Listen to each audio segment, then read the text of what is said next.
Hello everyone, welcome to orchids digital training. So ఇవాళ క్లాస్లో మనం పాస్ట్ పర్ఫెక్ట్ టెన్స్ అనే దాని గురించి నేర్చుకుందాం. So past perfect tense structure ఎలా ఉంటుంది అనేది మనం ఫస్ట్ చూద్దాం. First of all, past perfect టెన్స్లో మీకు ఏమేమి ఉంటాయి అంటే సబ్జెక్ట్ ఉంటుంది, హ్యాడ్ ఉంటుంది, వెర్బ్ థర్డ్ ఫామ్ ఉంటుంది, అలాగే ఆబ్జెక్ట్ ఉంటుంది. సో ఇప్పుడు ఒక ఎగ్జాంపుల్ ఎలా రాయాలి, పాస్ట్ పర్ఫెక్ట్ టెన్స్ యూస్ చేసి ఎలా రాస్తాం. I had written a letter అంటే నేను ఉత్తరము రాశాను అని అర్థం. We had written a letter, we వచ్చినప్పుడు ఐ వచ్చినప్పుడు ఏది వచ్చినా సరే ఇక్కడ మీకు హ్యాడ్ అని మాత్రమే వాడతాము. We had written a letter, మేము ఉత్తరము రాశాము. సో పాస్ట్ పర్ఫెక్ట్ టెన్స్ అంటే ఏంటంటే గతంలో జరిగిపోయిన పని. బట్ గతంలో జరిగిన దాన్ని మనం పాస్ట్ టెన్స్లో వాడతాము. మరి పాస్ట్ పర్ఫెక్ట్ టెన్స్ ఎక్కడ వాడతాం అనేది మనం నెక్స్ట్ స్లైడ్స్లో నేర్చుకుంటాం. యాజ్ ఆఫ్ నో స్ట్రక్చర్ని యూస్ చేసి ఎలా రాయాలనేది మాత్రం చూస్తున్నాము. అలాగే you had written a letter, నీవు లేదా మీరు ఉత్తరము రాశారు.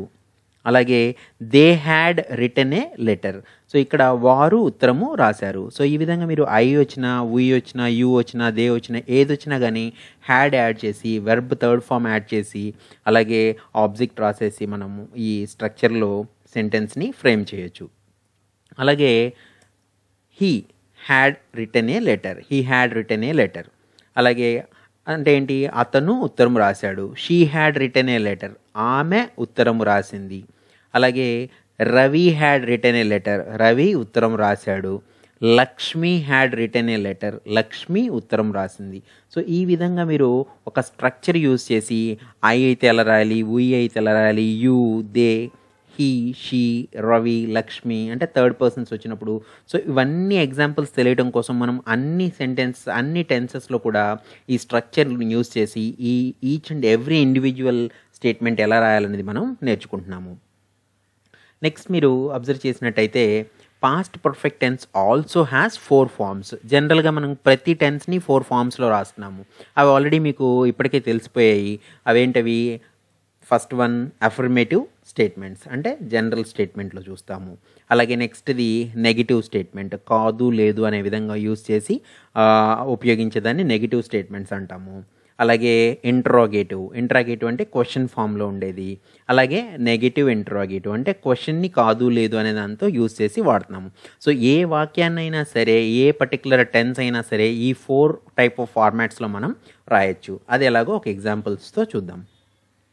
ఫస్ట్ ఎగ్జాంపుల్ వచ్చేసి మీకు I had written a letter అంటే నేను ఉత్తరము రాశాను. సో ఇక్కడ లేదు కాదు యూజ్ చేయాలి, అప్పుడు నాట్ యూజ్ చేస్తాం. I had not written a letter, నేను ఉత్తరము రాయలేదు అని అర్థము.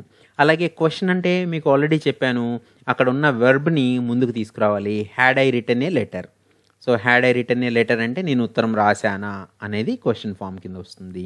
అలాగే had I not written a letter అంటే నేను ఉత్తరం రాయలేదు కదా అనే మీనింగ్లో దాన్ని హ్యాడ్ ఐ నాట్ రిటెన్ అని అంటాము. సో దీన్నే హ్యాడ్ అండ్ ఐ అని కూడా అనొచ్చు.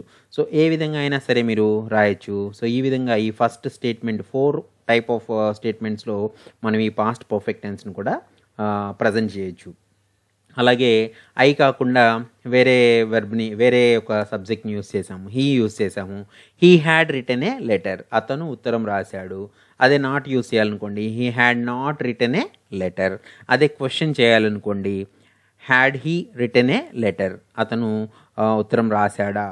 అదే had he not written a letter. ఈ విధంగా మీరు 4 టైప్ ఆఫ్ స్టేట్మెంట్స్ని ఐకి చూసాము, మనం హీకి చూసాము. అలాగే హ్యాడ్ హీ నాట్ని హ్యాడ్ అండ్ హీ అని కూడా అనొచ్చు. అలాగే నెక్స్ట్ ఎగ్జాంపుల్ 3లో మీరు అబ్జర్వ్ చేసినట్టయితే దే అనే సబ్జెక్ట్ని యూస్ చేస్తున్నాము. They had written a letter, వారు ఉత్తరము రాశారు. అలాగే they had not written a letter, వారు ఉత్తరము రాయలేదు. లేదు next had they written a letter, వాళ్ళు ఉత్తరం రాశారా. Had they not written a letter, వారు ఉత్తరం రాయలేదు కదా అంటే మీరు కాదు లేదు వచ్చినప్పుడేమో నెగిటివ్ ఉంటుంది.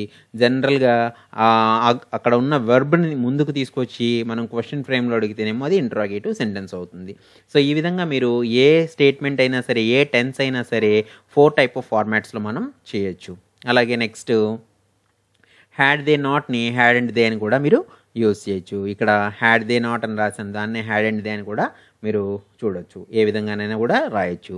అలాగే నెక్స్ట్ వచ్చేసేసి మీకు usage of past perfect tense ఎక్కడ యూజ్ చేస్తాం? నేను ఆల్రెడీ చెప్పినట్టుగా ఇది గతంలో జరిగిన పనులకి మనం వాడతాము. సో, అవి ఏంటి అనేది క్లియర్‌గా చూస్తాం ఇక్కడ. So, it is used to denote an action which was completed before another past action. అంటే it is used to denote an action. ఏం డినోట్ చేస్తుంది ఇది? Which was completed before another past action. So, మీకు previous క్లాస్‌లో that is past continuous టెన్స్‌లో కూడా 2 కాంబినేషన్స్‌ని మనం నేర్చుకున్నాము. సో, అవి కూడా మనం ఒకసారి ఇక్కడ చూస్తాము. అదేంటంటే when there are 2 past actions. ఒక 2 పాస్ట్ యాక్షన్స్ ఉన్నాయి. ఆ 2 పాస్ట్ యాక్షన్స్ అంటే గతంలో జరిగిన 2 పనుల గురించి మీరు చెప్పేటప్పుడు we use past perfect tense for the first complete action. అంటే ఫస్ట్ కంప్లీట్ అయ్యే యాక్షన్కి మనం పాస్ట్ పర్ఫెక్ట్ టెన్స్ వాడతాము. we use simple past for next completed action. అంటే ఏదైనా ఒక 2 పనులు జరుగుతున్నాయి. ఆ 2 పనులు గతంలో జరిగినవే. మరియు ఆ పనుల్లో ఏదైతే ఫస్ట్ జరుగుతుందో దాన్ని పాస్ట్ పర్ఫెక్ట్ టెన్స్ అని అంటాము. అదే తర్వాత వాక్యాన్ని సింపుల్ పాస్ట్ టెన్స్‌లో వాడతాము. ఫర్ ఎగ్జాంపుల్ మీరు నేను వెళ్ళేటప్పటికే మూవీ స్టార్ట్ అయిపోయింది. అంటే నేను వెళ్ళేటప్పటికే మూవీ స్టార్ట్ అయిపోయింది. మూవీ స్టార్ట్ అయిపోయింది అనేదేమో ముందు జరిగిపోయింది. నేను వెళ్ళేటప్పటికి అనేది కూడా పాస్ట్ టెన్స్‌లోనే ఉంటుంది. సో, మనం ప్రీవియస్ క్లాస్‌లో చూసినట్టుగా past continuous tense, simple past example చూసాము. గతంలో 2 పనులు జరుగుతూ ఉన్నప్పుడు ఎక్కువ లెంగ్త్ ఉన్న పనిని ఇన్‌కంప్లీట్ యాక్షన్‌ని పాస్ట్ కంటిన్యూస్‌లో వాడాము. అలాగే తర్వాత కంప్లీటెడ్ యాక్షన్‌ని సింపుల్ పాస్ట్‌లో చేసాము. అదే వైల్ యూజ్ చేసి while her sister was singing she was dancing అనేది 2 పాస్ట్ కంటిన్యూస్‌లో వాడాము. అదే ఇక్కడికి వచ్చేటప్పటికి while the movie was playing he slept. అలా కూడా మనం సెంటెన్సెస్ ఎగ్జాంపుల్స్ చూసామన్నమాట. అలాగే ఇప్పుడు చూసింది past perfect tense, simple past tense. So, మీరు ఈ విధంగా మీరు గతంలో జరిగిన 2 పనుల్లో ఏ విధంగా అయితే మీకు ఆ కాంటెక్స్ట్‌లో వస్తుందో దాన్ని యూజ్ చేసుకొని మీరు ఈ 3 కాంబినేషన్స్‌లో ఏదైనా యూజ్ చేయొచ్చు. Past continuous, simple past combination కానీ, పాస్ట్ కంటిన్యూస్ కానీ, అలాగే past perfect, simple past. So, మీకు సందర్భాన్ని బట్టి మీరు వాడచ్చు. 2 గతంలోనే జరుగుతూ ఉన్నాయి అంటేనేమో పాస్ట్ కంటిన్యూస్ వాడతారు. గతంలో ఒకటి కంటిన్యూగా జరుగుతూ ఉన్న టైంలో ఇంకోటి కంప్లీట్ అయింది అన్నప్పుడు పాస్ట్ కంటిన్యూస్, సింపుల్ పాస్ట్. అలాగే 2 గతంలో కంప్లీట్ అయిపోయినప్పుడు ఒకటి అయ్యే కంటే ముందే ఇంకోటి అయినప్పుడు పాస్ట్ పర్ఫెక్ట్ టెన్స్ ఒకదాన్ని వాస్తాం ఫస్ట్ దానికి, సెకండ్ దానికి సింపుల్ పాస్ట్. అది ఎలా అనేది చూద్దాం. ఓన్లీ మనం థర్డ్ ఎగ్జాంపుల్ చూస్తున్నాము. ఫస్ట్ 2 మనం ఆల్రెడీ ప్రీవియస్ పాస్ట్ కంటిన్యూస్ టెన్స్‌లో చూసేసాము. Okay. So, usage of past perfect tense చూసినట్టయితే మీకు ఇండికేషన్స్ చూడండి. When, already, before, after. So, ఈ 4 మ్యాక్సిమం మీకు పాస్ట్ పర్ఫెక్ట్ టెన్స్ అనేది ఇండికేట్ చేస్తూ ఉంటాయి. సో, దాని ఎగ్జాంపుల్ చూడండి. When I reached the stadium Tendulkar had already completed century. అంటే ఈ 2 పనులు గతంలోనే జరిగాయి. వెన్ అనేది ఇక్కడ మనకి indication. I reached the stadium ఇది సింపుల్ పాస్ట్ టెన్స్‌లో ఉంది. Tendulkar had already completed century అంటే Tendulkar subject, had plus V3 ఉంది, ఆబ్జెక్ట్ ఉంది.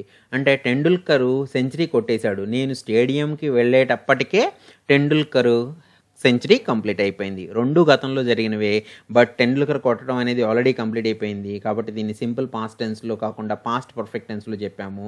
వెళ్ళేటప్పటికి ఇది కూడా జరిగింది కాబట్టి సింపుల్ పాస్ట్‌లో చెప్పాము. ఒకటేమో పాస్ట్ పర్ఫెక్ట్‌లో ఉంది, ఇంకోటేమో సింపుల్ పాస్ట్‌లో ఉంది. అలాగే next example, when we arrived the bus station the bus had already left.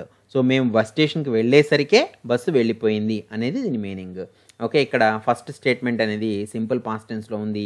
Second అనేది మీకు పాస్ట్ పర్ఫెక్ట్‌లో ఉంది. ఆల్రెడీ అనేది ఇక్కడ కీవర్డ్ గుర్తుపెట్టుకోండి. నెక్స్ట్ ఐ థ్యాంక్డ్ హిమ్ అనేది simple past. After he had helped me. After he had helped me అంటే ఇక్కడ ఇది ఆఫ్టర్ అనేది మనకి indication. So after he had helped me అంటే అతను మీకు హెల్ప్ చేసిన తర్వాత మీరు అతనికి థ్యాంక్స్ చెప్పారు. ఇవి రెండు కూడా గతంలో జరిగాయి. ఫస్ట్దేమో సింపుల్ పాస్ట్లో ఉంది, నెక్స్ట్దేమో పాస్ట్ పర్ఫెక్ట్ టెన్స్లో ఉంది. అలాగే next I had met her before she left the country. I had met her అంటే నేను ఆమెను కలిశాను before she left the country అంటే ఆమె country before she left the country అంటే ఆమె ఈ దేశాన్ని వదిలి వెళ్ళడానికి ముందే నేను ఆమెని కలిశాను. అంటే రెండు పనులు జరిగాయి గతంలోనే. ఇదేమో పాస్ట్ పర్ఫెక్ట్ టెన్స్లో ఉంది, ఇదేమో సింపుల్ పాస్ట్ టెన్స్లో ఉంది. అలాగే లాస్ట్ది when we reached the cinema hall the film had already started. ఇక్కడ వరకు మాత్రమే గుర్తుపెట్టుకోండి. తర్వాత చూడండి so we could not see beginning.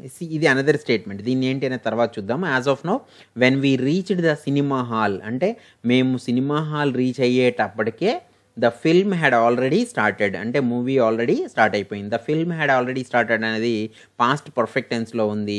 When we reached the cinema అనే హాల్ అనేది ఇది మనకి సింపుల్ పాస్ట్ టెన్స్లో ఉంది. సో ఈ విధంగా మీరు పాస్ట్ పర్ఫెక్ట్ టెన్స్ని యూస్ చేయొచ్చు. ముఖ్యంగా గుర్తుపెట్టుకోవాల్సింది ఇక్కడ రెండు పనులు గతంలో జరిగినప్పుడు ఫస్ట్ కంప్లీటెడ్ యాక్షన్ని పాస్ట్ పర్ఫెక్ట్ టెన్స్లో వాడుతూ ఇంకొకటి సింపుల్ పాస్ట్లో వాడతావు. ఆ విధంగా మీరు ఈ పాస్ట్ పర్ఫెక్ట్ టెన్స్ని వాడతారనమాట. Okay, thank you for watching and subscribe our channel for more videos. Thank you.